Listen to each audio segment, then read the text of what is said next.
이스라엘 사람들이 미스바에서 맹세하여 그 맹세에다가 밑줄 한번 그어보시면요, 이르기를 우리 중에 누구든지 딸을 베냐민 사람에게 아내로 주지 아니하리라 하였더라.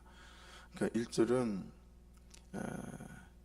이제 그 레위인의 첩 욕보이고 죽게 만든 그 베냐민 지파를 이제 공격하기 위해서 미스바에 모이잖아요. 그때 이제 그들이 맹세했던 게 두 가지가 있어요. 하나는 자기 딸을 베냐민 자손에게 아내로 절대 주지 않겠다. 두 번째는 온 이스라엘 지파 중에서 미스바의 총회에 참석하지 아니하고 함께 이 전쟁에 동참하지 아니하는 그런 자는 반드시 죽이겠다라고 하는 거였어요. 그 두 가지 내용이 이제 오늘 본문에 나오잖아요. 그래서 그때 미스바에서 맹세해서 그들이 가결했던 그 내용을 지금 말씀하고 있는 겁니다. 그래서 맹세라고 하는 것은 샤바라는 단어인데 자신을 묶다, 자신을 묶었다, 뭐 이런 뜻을 갖고 있어요.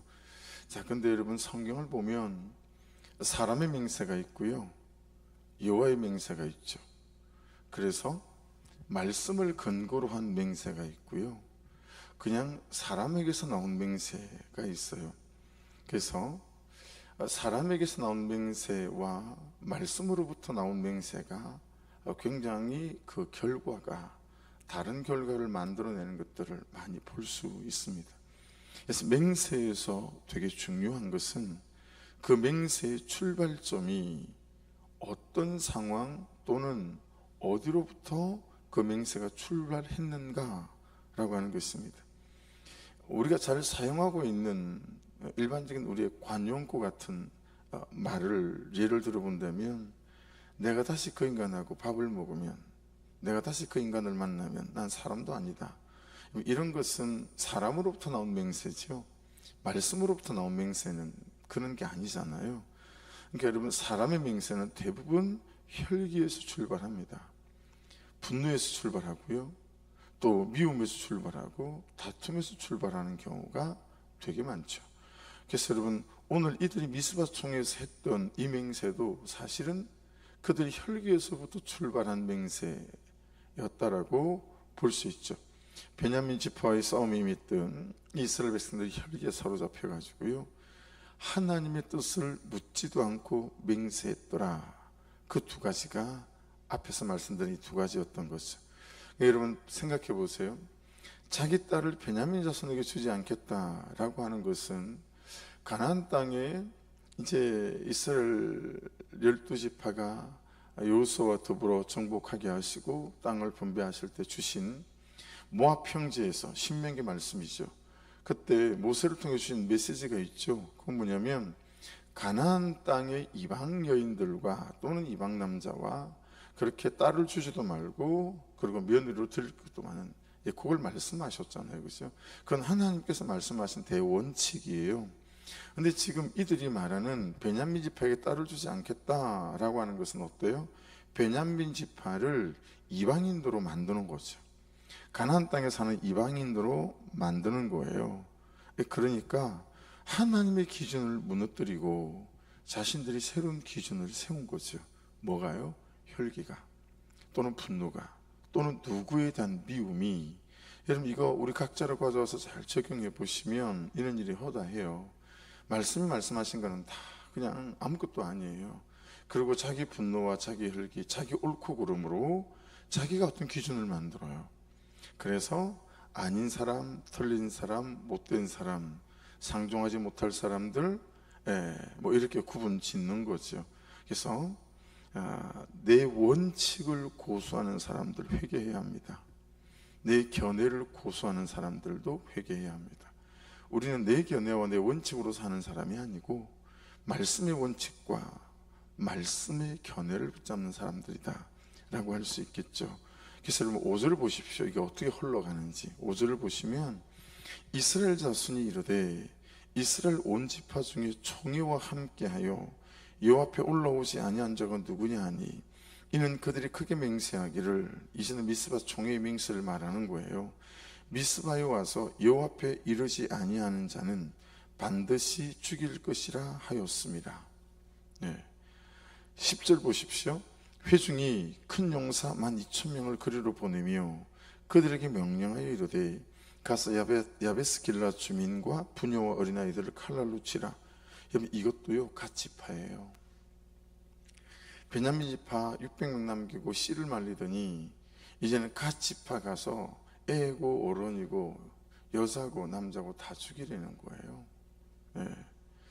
그래서 여러분, 마태복음 5장 34절에 가면 우리 주님이 말씀하신 것 중에 나는 너에게 이르노니 도무지 맹세하지 말지니 하늘로도 하지 말라 이는 하나님의 보좌임이요 땅으로도 하지 말라 이는 하나님의 발등상이요 예루살렘으로도 하지 말라 이는 큰 임금의 성읍이요 내 머리로도 하지 말라 이는 내가 한 트럭도 희고 금게 할 수 없습니다. 도대체 네가 뭘 할 수 있길래 네가 맹세하느냐라고 하는 거죠. 그래서 여러분, 참 말씀을 이렇게 따라가면서 깨닫는 것은 교만한 태도가 아니에요. 교만은 말이 아닙니다. 교만은 생각이에요. 교만은 감정이에요. 내가 뭐라고 여러분, 내가 나를 걸고 맹세하느냐라고 하는 거예요. 교만은 생각이더라고요. 안 되겠다, 이거 교만이에요. 되겠다, 이거 교만이에요. 못해, 이거 교만이에요. 그 사람은 어려웠겠는데 이거 다 교만이죠. 다 교만이에요. 그죠? 그래서 여러분, 이 주님의 말씀의 끝자락인 37절에 이렇게 말씀하세요. 맹세에 대해서 오직 너희 말은 옳다 옳다 아니라 아니라 하라. 이에서 지나는 것은 악으로부터 나느니라. 이게 무슨 뜻이냐면 여기서 악은 나로부터 나오는 생각과 나로부터 나오는 원칙과 나로부터 나오는 선택과 나로부터 나오는 기준과 나로부터 나오는 결정들을 말하는 거예요. 그러니까 성경이 이렇게 말하면 아멘, 옳습니다. 성경이 아니라 그러면 그냥 네, 아닙니다, 이렇게 말하지 네 감정과 네 현실과 네 상황에 맞춰서 자꾸 말씀에 뭘 넣거나 뭘 빼거나 해서 내 행동과 내 선택과 어떤 결정이 너로부터 현실로부터 나오게 만들지 말고 항상 말씀으로부터여야 한다라고 말씀하시는 거예요. 그래서 말씀에서여야 하고 말씀으로부터여야 하고 말씀을 따라야 한다라고 하는 것입니다. 그렇지 않으면 방금 읽었던 말씀처럼 이제 우리 5절 말씀, 그렇죠? 그리고 10절 말씀 끊어지지 않는 거예요. 또 끊어내지 못하는 거예요. 사람의 맹세는 여러분, 사람의 방법으로 사람의 어떤 결과를 낳고 또 사람의 결과는 또 다른 사람의 맹세를 시작하게 만들었죠. 오늘 본문을 보면 미스바에서 사람으로부터 혈교로부터 나온 맹세를 했어요. 그렇죠? 그 다음에는 또 길앗 지파로 보내잖아요. 그렇죠? 그러면서 또 다른 잘못된 결과들을 계속해서 낳게 된다. 그러니까 도무지 회복이 될 틈이 없고 상처가 아물 틈이 없다라고 하는 거죠. 근데 사람으로부터 나온 것 말고 말씀으로부터 나온 것들은 어때요? 이제 끊어낼 수 있죠. 쉽진 않지만. 바람핀 남편, 사람의 맹세, 아내 맹세가 나올 수 있잖아요. 누군가가 그러더라고요. 목사님에게는 그 전화도 못하게 한 그 목사님이 바람핀 아내네 그죠. 약간 소름 돋았어요. 그러니까 저에게는 그 전화도 못하게 하신 그 목사님이 바람핀 아내인 거예요. 전 남편이고 용납이 안 되는 거죠. 바람핀 아내가 어떻게 용서가 되겠어요? 근데 내 죄를 볼 때 여러분, 이걸 끊어낼 수 있지 않겠어요? 그러지 않으면 이제 앙금과 미움이 여전하게 그를 향하겠죠. 그렇죠? 그러면 이 관계에서 사단이 좋아할 일밖에 더 있겠어요? 하나님이 기뻐하실 일들이 과연 어떤 용서 용납들이 일어날 수 있겠느냐라고 하는 거죠. 그런 면에 있어서 여러분, 미스바의 총회의 이 혈기로 말미암았던 사람의 맹세가 여러분 안에 누구에 대하여 어떤 문제에 대하여 있는지를 다 덜추어 보셔서 그것들이 이 안에서 더 이상 자라지 않도록 뿌리 뽑는 그런 은혜가 있기를 주의 이름으로 축복합니다. 자, 그래 놓고 2절 3절을 보세요. 백성이 베델에 이르러 거기서 저녁까지 하나님 앞에 앉아서 큰 소리로 울며 이르되 이스라엘 하나님 여호와여 어찌하여 이스라엘에 이런 일이 생겨서 오늘 이스라엘 중에 한 지파가 없어지게 하시나이까 하더니, 자, 특징이죠. 자기 죄를 보지 못하는 사람은 하나님께도 죄를 물어요. 지금 그렇잖아요. 하나님에게도 죄를 찾을 정도예요. 하나님 어떻게 이런 일이 생기게 하세요? 여러분, 레위인이 제대로 못 살았어, 그 베냐민 지파들이 제대로 못 살았어, 그런 일들을 가지고 민족적인 분수령적인 해결로 나아가지 못한 그들의 죄는 하나도 보지 못하고 하나님 어떻게 나한테 이런 일이 생기는 거죠? 이게 일반적인 우리의 태도죠. 하나님 왜요? 왜 우리 가정에 이런 일이 생기고 내 인생에 이런 일이 생기는 거죠? 네. 지금 이들이 다 그러고 있는 거잖아요. 지금 하나님께 죄를 물어요. 하나님께 죄를 찾아요. 이럴 정도이니 나 아닌 상대방의 죄를 읽고 보고 죄를 묻고 찾는 것은 우리한테는 그냥 너무 자연스러운 일이에요. 너무 일반적인 일이다 라고 하는 거죠. 그러니까 여러분, 이렇게까지 나아갈 수 있다라는 거죠. 아니죠. 이렇게까지라고 말할 것도 없죠. 우리는 너무 자주 이러죠. 예, 하나님께 죄를 묻고, 그리고 하나님께서 이룰 수 있느냐고 하나님께 죄를 찾고, 예, 그 모습이 그렇게 그냥 드러나 있어요. 그래서 여러분 4절에 보세요. 이튿날에 백성이 일찍 일어나 거기에 한 제단을 쌓고 번제와 화목제를 드렸더라. 2절과 보태서 한번 보십시오. 2절은 백성이 베델에 이르러 거기서 저녁까지 하나님 앞에서 큰 소리로 울었고요. 이제 그들이 한 제단을 쌓고 번제와 화목제를 드렸더라. 여러분 생각해 보세요. 후회일까요? 회개일까요? 이게 후회일까요? 회개일까요? 그러니까 여러분, 후회하고 회개는 같은 건데 깊이의 차이다 아니에요. 그거 아니고요, 전혀 다른 문이에요. 후회랑 회개랑은 깊이의 차이가 아니라 전혀 다른 문이에요. 6절 말씀 한번 볼까요?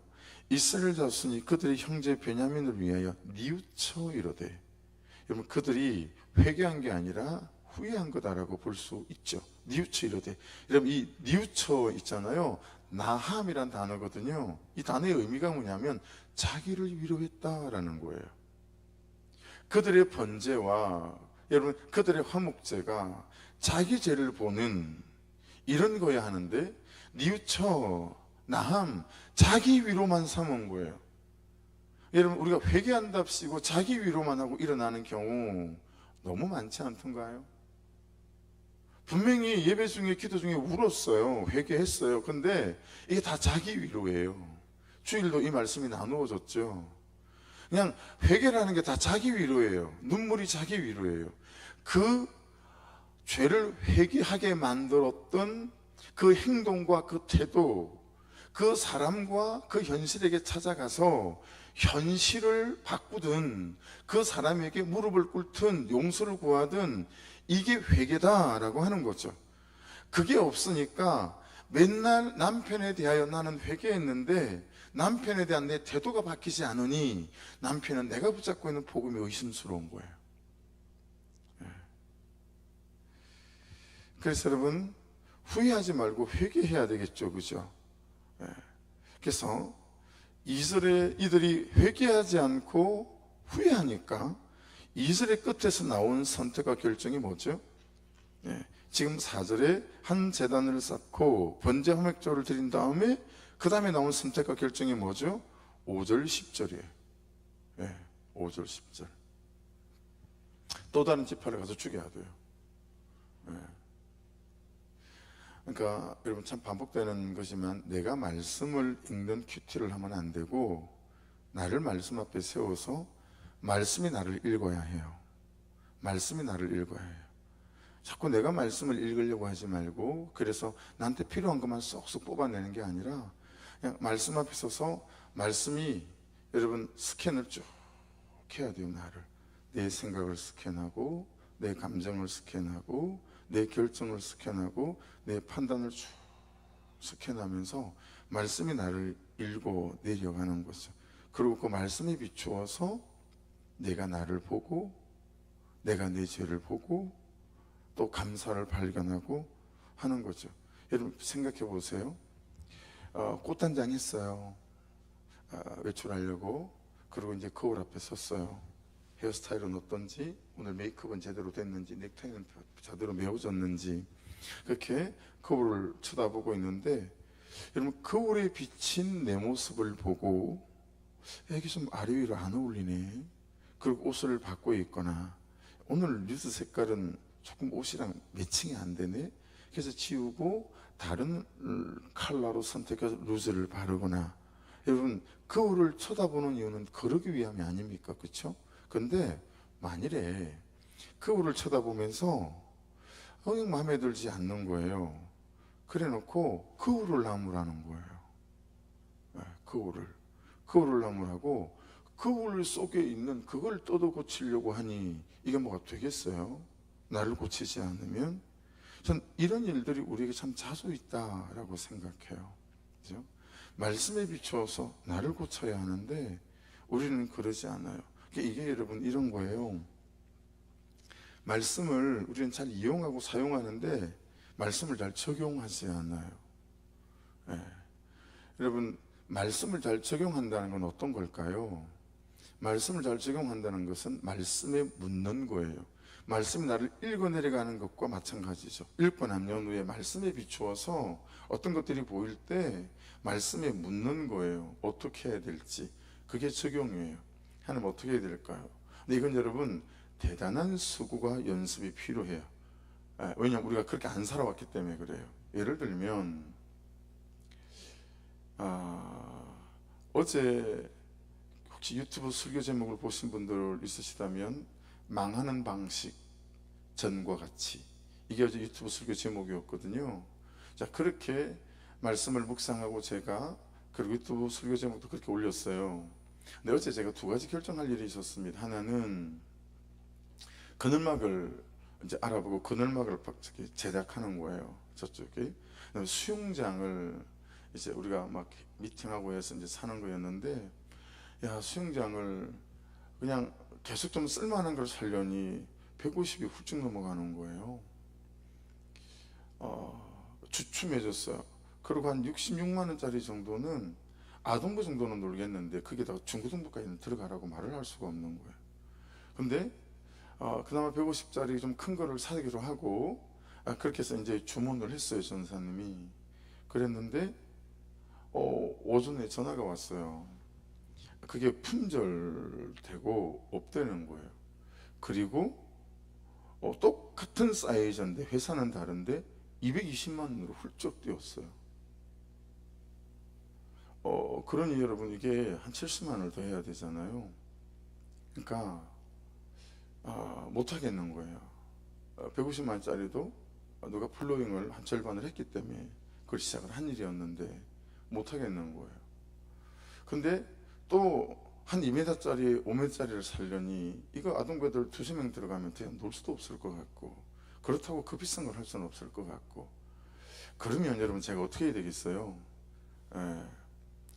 그냥 말씀을 그렇게 또 큐티를 그렇게 했으니 망하는 방식 전과 같으니, 여러분 제 전과 같은 제 방식은 뭐냐면 조금 더 들어가더라도 오래 쓸 수 있는 거, 조금 힘에 붙이더라도 일이 제대로 되는 거, 뭐 이런 거죠.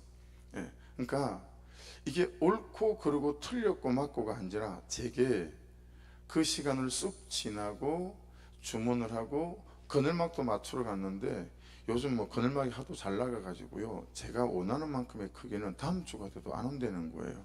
이제 바깥에 다 좀 이제 재봉선 작업을 해야 되니까. 그러면 묻고 망하는 방식 전과 같이 묻고 하나님 이거 어떻게 할까요? 이게 없는 거예요. 이게 다 결정하고 1시간쯤 뒤에 이런 거예요. 마음이 너무 어렵어요. 몇 시간 동안 왜 똑같은 방식으로 나는 맨날 이러지? 묻고, 그리고 하나님 이거 어떻게 하면 좋을까요? 하나님 계속 쓰려면 조금 더 주고 이걸 사야 될 것 같은데 하나님 어떡하죠? 이것 자체가 제게 장착이 되어 있지 않는 거예요. 이것 자체가 맨날 옵션인 거예요.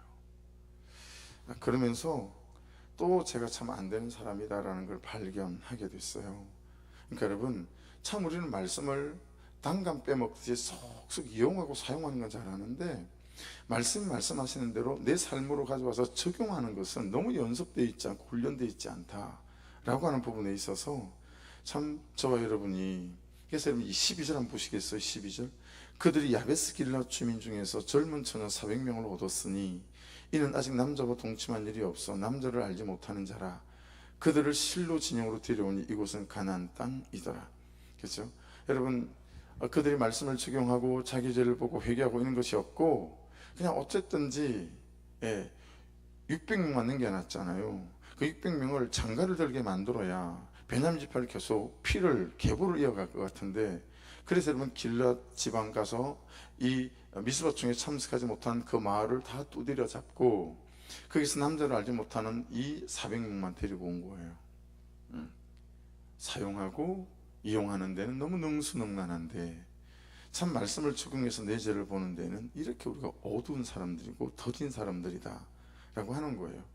이 남은 베냐민 후손에게 이 400명의 여성들을 주어서 후사를 잊게 하는 데는 너무 그들이 밝은데, 그렇죠?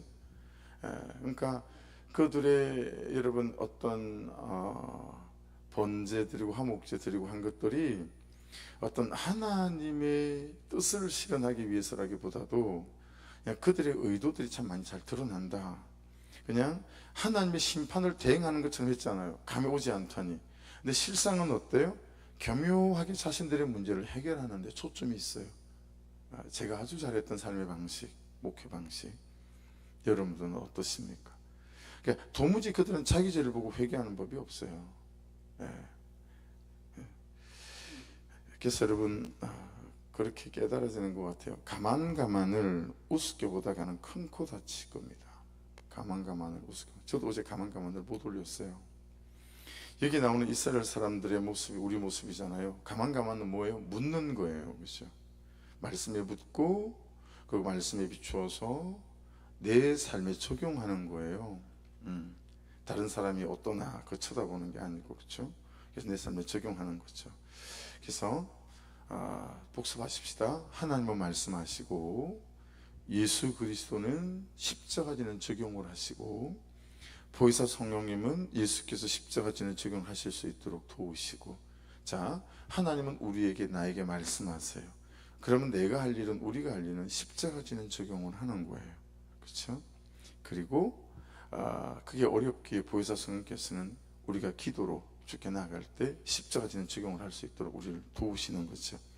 그래서 여러분 거기 보시면 이것도 이렇게 눈에 좀 들어왔어요. 4절에 보시면 이튿날에 백성이 일찍 일어나 거기에 한 제단을 쌓고, 여러분 이건 실로 아니면 베델이란 말이에요. 이미 제단이 있는 거예요. 근데 그게 꼭 굳이 또 한 제단을 왜 쌓을까? 이게 원어를 보니까 그냥 또 다른 그냥 그 예배를 드렸더라 이 의미가 아니고 이미 예배 드리는 처소가 있는데 또 다른 하나를 만들었다, 어떤 이런 의미를 갖고 있는 거더라고요. 그런 면도 그냥 좀 생각해 보게 했어요. 그냥 이미 있는 그 예배와 또 말씀 묵상과 그 안에서 자기 죄를 보면 될 일인데 우리는 이상하게 거기서 자기 죄는 보지 않고, 그죠? 어떤 다른 방식들을 취하는 부분에 있어서 닮아 있다. 5절도 보십시오. 아까 읽었죠? 여호와 앞에 올라오지 아니한 자, 미스바의 총에서 결정되었던 거예요. 6절도 읽었습니다. 7절 보십시오. 그 남은 자들에게, 남은 자마가 누구죠? 남은 자가 림몬 바위에 피해서 남았던 600명. 우리가 어떻게 하면 아내를 얻게 하리요? 우리가 전에 여호와의 맹세하여 우리의 딸을 그들 아내로 주지 아니하리라 하였도다. 사람의 맹세로부터 나온 거죠. 그리고 8절 또 이르되 이스라엘 지파 중 미스바에 올라와서 여호와께 이르지 아니한 자가 누구냐 하고 본즉 야베스 길라앗에서는 한 사람도 진영에 이르러 총에 참여하지 아니하였습니다. 그래서 여러분 10절 회중의 큰 용사 12,000명을 그리로 보내며 그들에게 명령하여 이르되 가서 야베스 길라 주민과 부녀 어린아이를 칼날로 치라. 너희가 행할 일은 모든 남자 및 남자와 잔여자를 진멸하여 바칠 것이니라 하였더라. 그리고 이러면 12절에 우리가 읽었던 대로 젊은 처녀 400명을 얻게 되었습니다. 그리고 그죠, 고를 다 도륙내고 거기서 챙겨온 400명을 가지고 그들이 저질렀던 베냐민 지파 그 혈통을 이어가는 이 일에 이 자본 여인들을 이렇게 가정을 꾸리게 만들었다. 여러분 한번 생각해 보세요. 베냐민 지파가 다 죽었어요. 아버지, 어머니, 그죠, 형, 동생 600명 남았어요. 근데 아내라고 맞이했는데 다 죽었어요. 그래서 400명만 살았어요. 여러분, 이 무수한 상처와 이 무수한 상처를 받은 남자와 여자가 만나서 부부가 되고 가정을 이루는 게 온전했겠을까? 너무 슬픈 거예요. 너무 아픈 거예요. 그러면서 제가 보이는 거죠. 우리가 보이는 거죠. 하나님의 말씀대로 하지 않고 내 방식대로 내게 나온 맹세, 내 원칙을 고수하고 살아가느라 내가 얼마나 많은 사람들에게 마음을 아프게 했을까? 내 아내와 내 자녀들,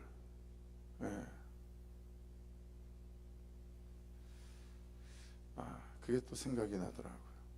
야, 내 밑에 컸던 3명의 딸과 아들 진짜 고됐겠다. 나와 함께 사역했던 동역자들은 어땠을까? 성도들은 어떨까? 여러분, 이렇게 피미친 삶을 살아가게 만들지 않았을까요? 이 상처투성의 아내와 남편이 만나서 과연 그들이 가정을 이루고 자녀를 출산했을 때 그 자녀들에게는 온전한 것이 흘러갈 수 있었을까? 얼마나 상처와 아픔과 눈물들이 그 자녀들에게 대를 이어 흘러갈 수밖에 없었을까? 라고 하는 것 안에서 참 내가 말씀 안에서 끊어내는 자가 되어야 되는 건 내가 대단히 거룩하거나 대단히 말씀을 따라가는 사람이었어가 아니고 지금부터라도 내 인생을 참 감격 있는 인생으로 만드는 첩경이고 내 주변에 있는 사람들이 함께 행복을 누려갈 수 있는 가장 좋은 길이구나 라는 것들을 너무 깨닫게 되어지는 거예요. 여러분, 우리가 대단히 기도하고 거룩하고 고매한 사람이어서가 아니라 더 이상 내 인생에 눈물이 없는 인생이 되고 내 가정이 더 이상 이런 갈등과 아픔이 더 이상 흘러내려가지 않도록 만들기 위해서라도 더 이상 내 원칙 고수하지 말고 내 주관 고수하지 말고 더 이상 후회하고 뉘우치는 정도에서 끝나지 말고 그 문을 박차고 나와서 회개라고 하는 이 문을 열고 들어가서 내 죄를 보고 말씀이 나를 읽어가는 사람 되어지게 될 때 그때 여러분 그냥 지금 여기서부터 나부터 그리고 나로부터 다른 사람들에게 이르기까지 참 예수 때문에 복음 때문에 감격이 있는 삶으로 나아갈 수 있겠다 라고 거기서 내 적용점이 이렇게 찾아지는 것 같아요. 아무쪼록 여러분, 오늘 정말 회개해야 될 사람들은 그런 사람들이에요. 내 원칙을 고수하는 사람, 내 기준을 고수하는 사람, 그런 사람들입니다. 정말 말씀이 나를 읽어가야 합니다. 거울을 쳐다보며 거울을 뜯어고치지 말고 거울에 비추인 나를 뜯어고치는 이 은혜로 이 하루도 말씀을 통해서 우리를 세워가시기 원하시는 주의 은혜가 저와 여러분 안에 충만할 수 있기를 주의 이름으로 축복합니다. 말씀 붙잡고 기도하시고 오늘 수술한 새를 위해서 기도해 주십시오. 또 수빈자매 너무 감사합니다. 그죠? 정말 하나님께 영광, 박수로 영광을 올려드리고 싶고 또 감사를 올려드리고 싶어요. 그냥 아이가 잘 커서 1.5에서 크지 않아가지고 우리가 참 기도했는데 아이가 잘 발육해서 아마도 2.5kg 이상 이렇게 아기 자라고 그리고 정상분만 해도 되겠다라는 소견이 있어서 내일 정상분만 한다니까요. 끝까지 기도해 주시고 오늘 릴레이 금식하는 세 분을 위해서 기도해 주십시오. 그리고 우리의 기도의 제목대로 하나님의 결론이 우리 교회 결론이 될 수 있도록 인도해 주시고 아버지 필요한 또 정도금의 은혜를 부어 주시옵소서. 우리 정경가족 수양을 위해서 하나님 모두가 함께 할 수 있도록 좀 도와주십시오. 성도들의 상황을, 삶의 현실과 감정과 마음과 생각들을 바꾸어 주시고 하나님 온 성도가 함께하는 수양, 같은 마음으로 나아갈 수 있도록 간섭해 달라고, 은혜 부어 달라고 우리 주여 한번 부르고 기도드립니다. 주여.